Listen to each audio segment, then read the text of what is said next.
and his wife. I'm sure Helen will be pleased, and they'll be able to enjoy a slight retirement, even though he's going to carry on working. Do you think Chris Evans is a good replacement for him?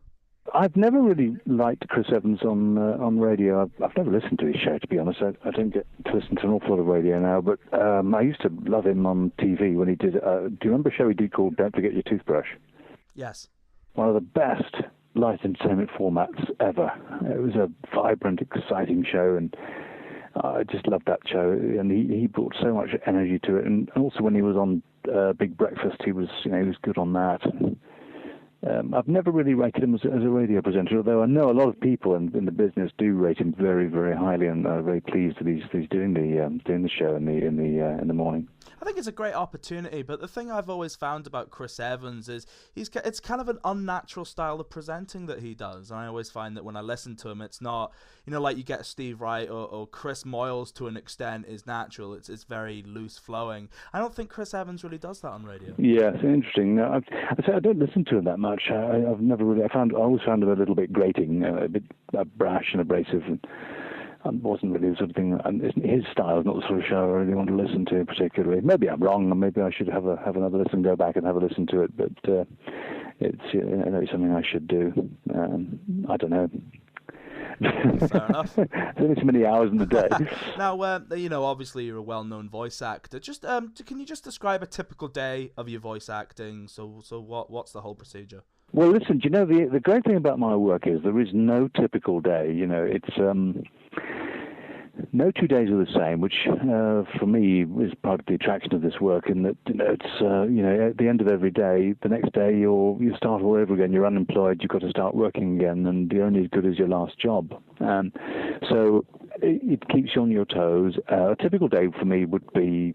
Well, there's no such thing as a typical day, but I would perhaps do 4 or 5 sessions here at my studio at home, and then maybe I would in the morning. Then maybe I'd go up to London to do a couple of sessions for maybe E4 or ITV or a commercial session or a cinema trailer or something in the afternoon up in London. Oh, fair enough. Or maybe I do a lot of Xbox games as well, PlayStation game, PS3 stuff. So you've probably heard me on, without realizing on games like Fable and things like that. I do a lot of that sort of work too, where I play German soldiers or Russian baddies. Or that must be fun. Yeah, it is fun. Although it's not terribly satisfying because when you're recording voices for games, it's never in one continuous flow like a play. You're just literally reading one line at a time, because those are recorded as individual files and are entirely reliant on the way the game is played. So, the game, as you know, will not always play the same way twice, so depending on the choices that the player makes. So the way the thing is programmed, various combinations of lines are combined together and will play out in different orders. So when you're in the performance end of things, when you're actually in the studio, you're just reading individual words sometimes, or even noises, or just single lines with different emphasis and rising and falling inflections. It's can be one of the most tedious things to do, but it's quite fun, I suppose, at the end of the day. Well, because, as a voice actor, you must just do grunts as well. And just stuff like that. Yes, a lot of that goes on.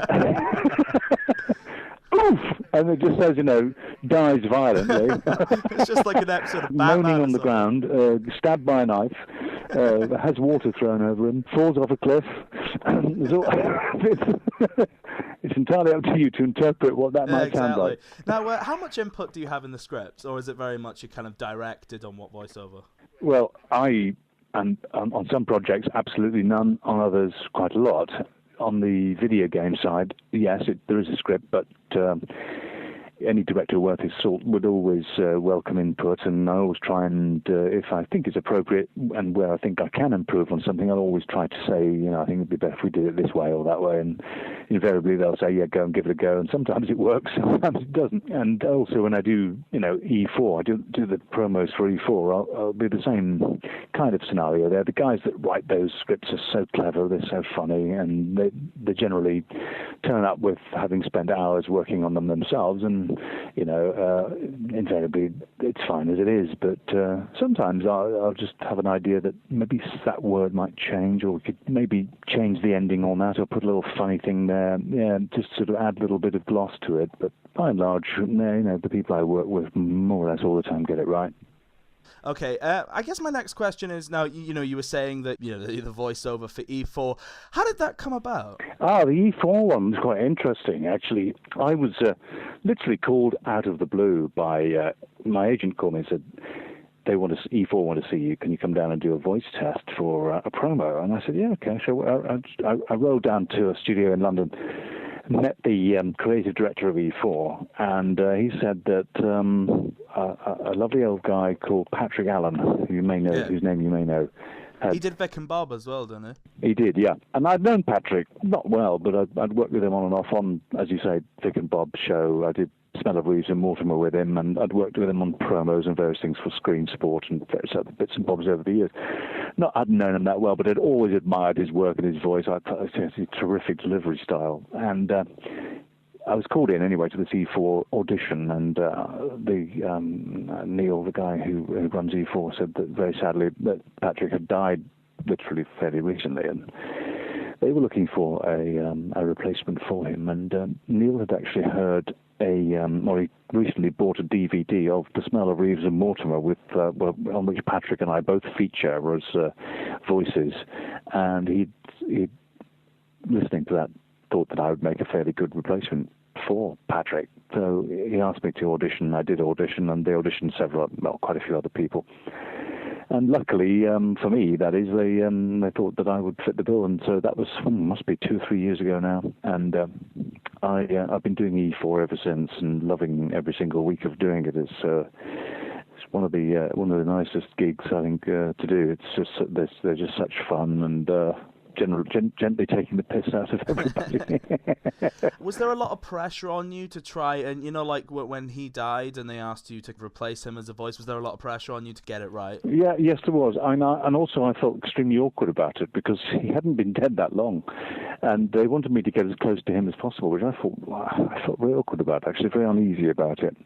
So I've changed it over the years. I've tried to make it more my kind of voice, although I'm still paying homage to his style of delivery, that big, bombastic, sort of very British voice, which I don't know what it is about that voice. I think it brings a smile to most people's faces, hopefully most people. I know some people hate it, but majority of people feel quite comfortable with it, and they find it quite comforting, I think, that style of voice. And the idea that somebody who sounds apparently that old can still appeal to a younger audience in a kind of postmodern way and say the most outrageous things, which somehow become acceptable to hear because they're coming from the mouth of someone who sounds quite authoritarian and avuncular. Interesting sort of juxtaposition, where I can be quite rude about people, and yet it doesn't sound rude because it's, as I've said, it's coming from someone who sounds like an army colonel. I think the thing about that voice is, for me, it's kind of like that so many adverts have voices that are so patronizing and so samey, and then E4 comes along with this new approach to adverts, and it's just so different, and I think that's why people love it. Yeah, I think it resonates with that style of voice goes back a long way, back to the very birth of commercial TV and radio. Patrick was one of the forefathers of that sort of style, and he'd been working in the industry for years and had fallen out of fashion because that sort of style died out. And then he kind of was rediscovered in the later years of his life, where after E4 picked him up, he experienced a renaissance, a kind of a rebirth and a rejuvenation of his career, which was lovely for him in the last 10 years or so of his life. So I'm delighted to be carrying on his memory and tradition, and